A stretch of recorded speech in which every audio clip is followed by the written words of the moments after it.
welcome. Thank you all for being here today. I really appreciate it. What a turnout. My name is Monica Polizzi, and I'm the Director of Athletics and Campus Recreation here at Salisbury University. Today, we are gathered to honor a very special person whose name is synonymous with SU. You cannot discuss Seagull athletics without highlighting the incredible career of Margie Knight. Her service and dedication to the university and her student athletes are simply unmatched. In preparation for today's event, I spoke to colleagues of Margie's and heard some truly incredible stories about her fight, her competitiveness, and her integrity. Margie pushed her colleagues and her players to be better. She relentlessly fought for her programs and for her people. I heard the word fierce on multiple occasions. Margie was a fierce competitor. She hated to lose, and she always made sure her teams were prepared for competition. She had many friends and former players in the coaching ranks, but those friendships were put on hold as soon as the first pitch was thrown or the first serve was made. After the game, friendships could then resume. Of all the stories and memories that were shared, one common theme emerged from everyone. Margie Knight was truly one of a kind, and we are all better people, and Salisbury University is a better place because she was in our lives. Thank you to the many generous supporters, alumni, and friends who made today possible. Your collaborative efforts and support for Margie allow her legacy to live on here at the place where she impacted so many people. It is now my pleasure to introduce our next guest, Mayor Jack Heath.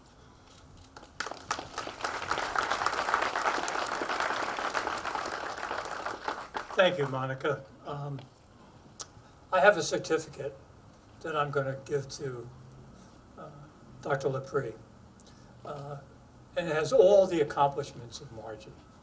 Everybody here knows those accomplishments. So on suggestion of Jamie Block, I'm going to switch things up. I'm going to tell you about Margie and my experience with her.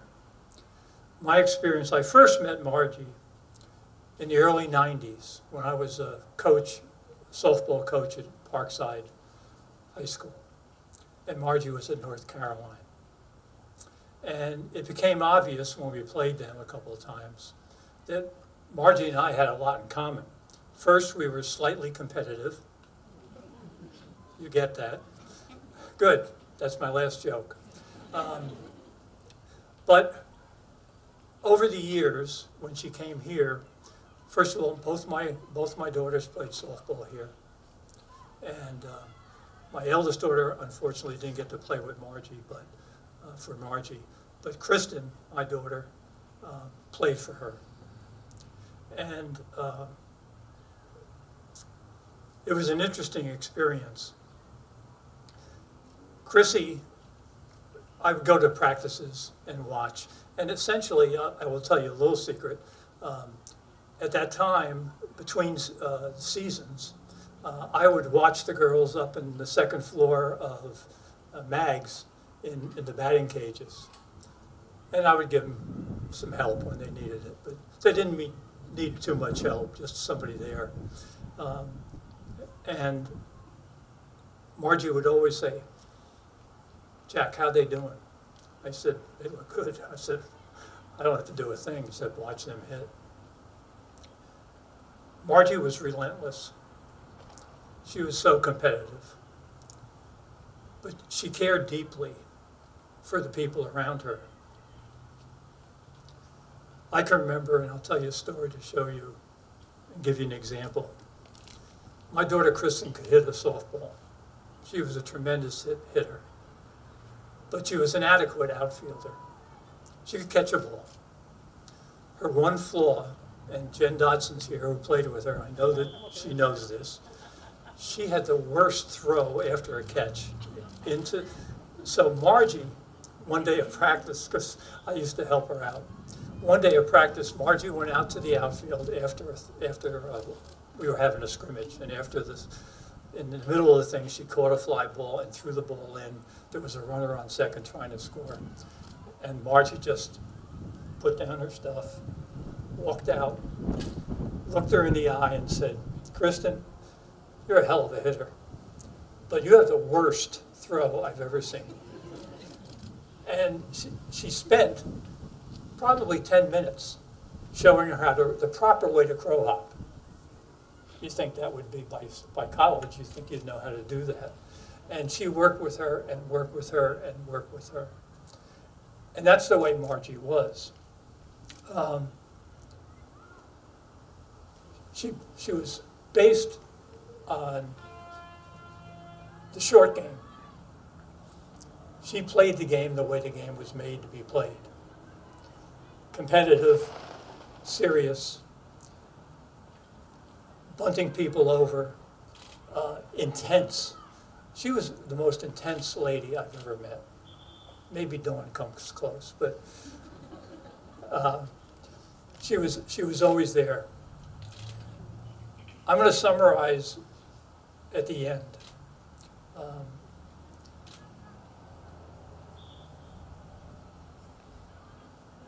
I remember when she walked into the bagel bakery. And she saw me, and I went up and I gave her a hug. I said, "How you doing?" And she said, "Not too good."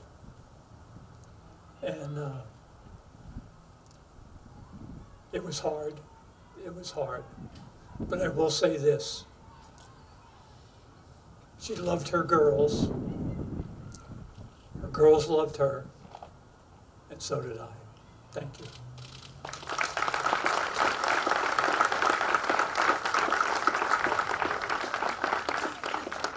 It's now my honor to introduce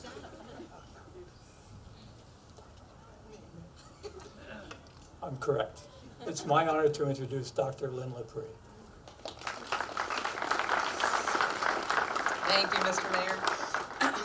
Well, good morning, everybody. What an amazing thing to see so many people who have turned out for what I think is going to be one of the most special events that we have on campus. It is an absolute pleasure for me to be here with all of you today as we honor one of the greatest seagulls in SU history, Margie Knight. I would like to give a special thanks to a few people who are here with us today and help make today possible. Mayor Jack Heath, Logan Street from Whiting Turner, Marina Wilson from Preston Automotive, and all of Margie's friends, families, and former players who made today possible. I did not have the great pleasure of meeting Margie Knight before I started as SU's president, and it's something that I will wish that I had had a chance to do for the rest of my life. But I would argue that there are few on this campus who don't know her lasting impact, and certainly I am one of those people. Margie is an SU legend. First, as a four-sport student athlete, and then later giving back of her tremendous talents to our students, not only as a multi-sport coach, but as a mentor, and as I know you'll hear, and you all know, as a friend. I know we said we weren't necessarily going to talk about her accomplishments, but I actually think we might need to. Let's talk about some of those accomplishments. Between the two sports that Margie coached, she led the Seagulls to a combined 28 NCAA tournament berths, 3 NCAA finals appearances, 9 College World Series appearances, and 26 CAC championships. That's phenomenal for anyone, let alone one person. She is immortalized in not just 1, but 3 Halls of Fame. And let's not forget that she is just one of 14 coaches in NCAA Division III softball history to eclipse 800 wins. And those are just a few of her many achievements. But I think we probably would all agree. What speaks most to Coach Knight's legacy may not be all those accomplishments and all those wins on the field, but those off the field. In speaking with her players, and as you've heard today, and her colleagues, many describe her as a legend, an icon, a transformational leader, and perhaps the one I've heard that is most apt, the greatest Gull. I am a believer. I am a believer that though Margie is no longer here with us physically, that she is looking down on all of us today, and she is cheering on her Seagulls. So Margie, thank you for allowing us to have the honor today of remembering you, remembering your legacy, and every day forward when anyone comes to this stadium. And so now, without further ado, if you will turn your attention over to our students, it will be my great pleasure to officially welcome you all to the new Margie Knight Softball Stadium.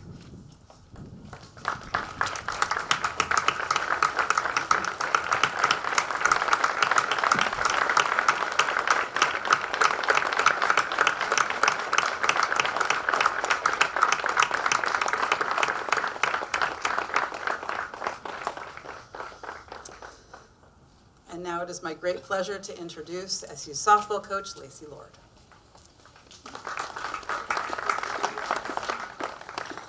Woo! Wow. Goodness. Wow, what an awesome day. What an awesome day to see our beloved coach celebrated and honored today. The house that Margie built, because that's what this is. It is the house that Margie built. I jokingly say, but a lot of truth in it, that when this was built, I'm glad that Margie was in charge of that, not me, because she made sure that everyone out here knew exactly what she wanted and that it would be done with fine detail, and that those restrooms were going to be built come hell or high water, okay? That was happening. You know, I really can't say thank you enough to all those who have made this possible, who have turned this wish into a reality. And it's just, it's really incredible. When I walk out here, I got to walk out the other day at practice, and the letters were up on the stadium, and you know, you just take a minute and you're like, whew, and it kind of takes your breath away, but it's just so awesome. To everyone who donated to make this project happen, thank you. Thank you. We couldn't have done it without you.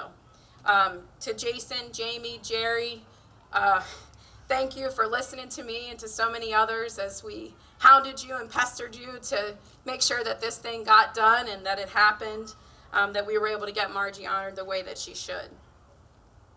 Margie, or Coach, as I always called her, as many knew her, probably so many here knew her as that, was a mentor, a fierce and fiery competitor, as we've already heard so much that word, a dear friend, and really a second mom to many.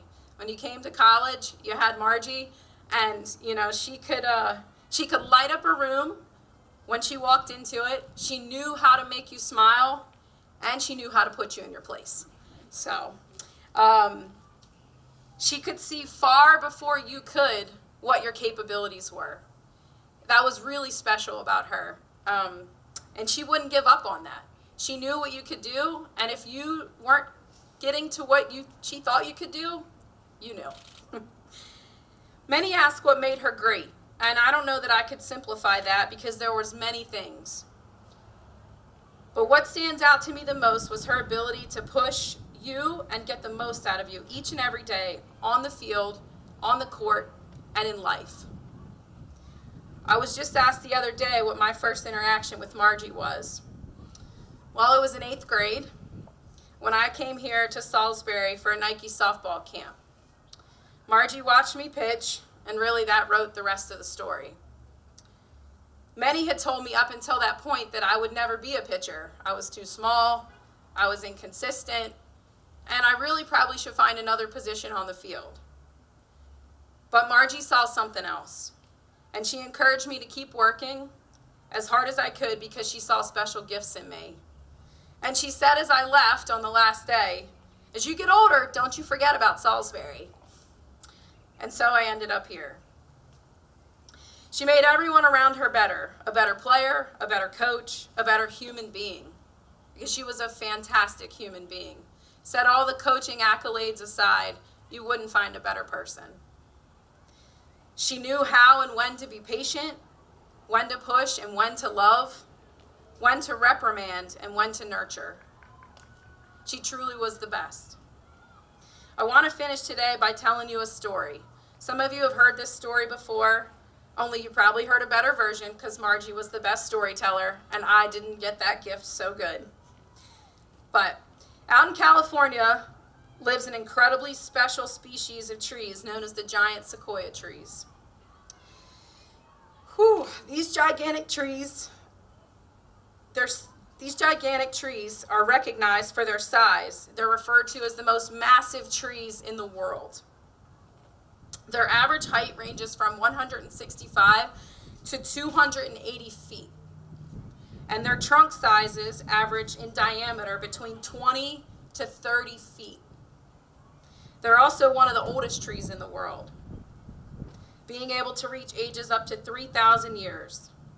How have they been able to withstand the test of time? The sequoia redwood trees have a unique root system that is a marvel compared to their mammoth size. Their roots are relatively shallow. There is no taproot to anchor them deep into the earth. The roots actually only go about 6 to 12 feet deep, and yet these trees rarely fall over, withstanding wildfires, floods, natural disasters. How? Their root system. The interesting thing about these trees is that their root system is intertwined with other redwood sequoias, literally holding each other up. They grow very close together and they're dependent on each other for nutrients. Only sequoias have the strength and the ability to support other sequoias. They depend on each other, they hold each other up, and they have such a special tight-knit root system, kind of like seagulls. If you played for Margie, you heard this story at least once in your 4 years. It has been passed down and continues to be passed down because, like sequoias, seagulls have a really special root system. Whether you played 40 years ago or you just graduated, you're a part of something really special, something that Margie built. And because of Margie, we're rooted as one. I couldn't really think of a better thing to talk about today than that special story because of how much it meant to her. She cared deeply about every one of her players, and she would tell that story to really try to hit home with everyone to stay rooted in those tough times. She's truly one of a kind, and there's really just no other way to honor her than to have her name on this stadium today. I'm so thankful. I'm so excited. Margie, we love you, and now we get to defend the Marge every time we come out here. Oh, thank you.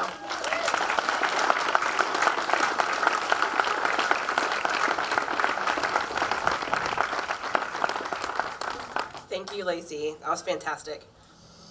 Thank you all for attending today, and thank you again to our supporters who made today possible.